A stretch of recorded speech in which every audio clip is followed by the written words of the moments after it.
आई श्रावण महिना चालू आहे, काहीतरी गोडाचं कर. कापसासारखा मऊ मऊ रव्याचा हलवा करूया. अरे वा आई, माझ्या मनातलंच बोललीस. रव्याचा हलवा बनवण्यासाठी काजू बदाम पिस्ता बारीक कापून घेऊया. त्यानंतर वेलची पावडर बनवण्यासाठी 8 ते 9 वेलची आपण निवडून घेऊया. त्यानंतर 1 वाटी साखर आणि त्याच वाटीच्या प्रमाणात आपण 3 वाट्या पाणी घेऊया. त्यात चिमूटभर केसर घालूया.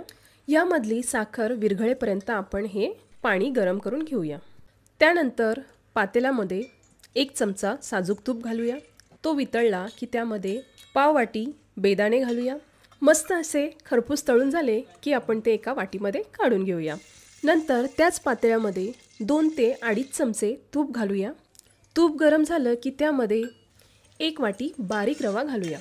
या रव्याला आपण तुपामध्ये चांगलं मिक्स करून घेऊया. जोपर्यंत या रव्याचा भाजलेला सुगंध येत नाही किंवा त्याचा रंग थोडासा बदलत नाही तोपर्यंत आपण परतवून घेऊया. तुम्ही बघू शकता रव्याचा रंग बदललेला आहे. आता त्यामध्ये आपण 1 चमचा बेसन घालूया आणि त्याला सुद्धा छान असा परतवून घेऊया.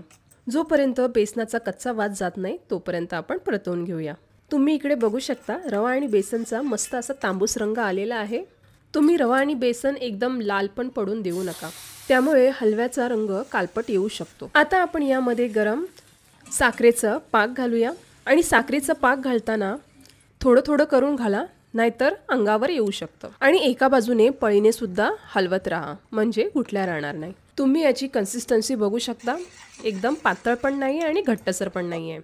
हलवा थोडा घट्टसर व्हायला सुरुवात झाली की आपण झाकण देऊया आणि 5 ते 7 मिनिटे आपण मंद आचेवर वाफ काढून घेऊया. तुम्ही इकडे बघू शकता मस्त असा मऊसूत आपला हलवा तयार झालेला आहे. या पळीने फिरवलं तरी तुम्हाला अंदाज येईल की हा किती मऊसूत झालेला आहे. आता आपण यामध्ये 1 चमचा वेलची पूड, पाव वाटी भाजलेले बेदाणे आणि 1 चमचा वरून साजूक तूप घालूया. साधारण आपल्याला इथे पाऊण वाटी साजूक तूप लागला.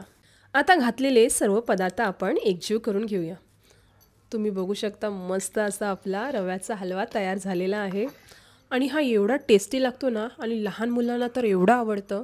आणि तुम्ही इकडे बघू शकता मस्त तूप देखील वरती आलेला आहे. तुम्ही याचा एक बाईट जरी तोंडात टाकलात ना तर तो विरघळून जातो, एवढा हा सॉफ्ट झालेला आहे. जर तुम्ही अशा पद्धतीने हलवा बनवलात ना तर तुमच्या घरातल्या माणसांना नक्कीच आवडेल.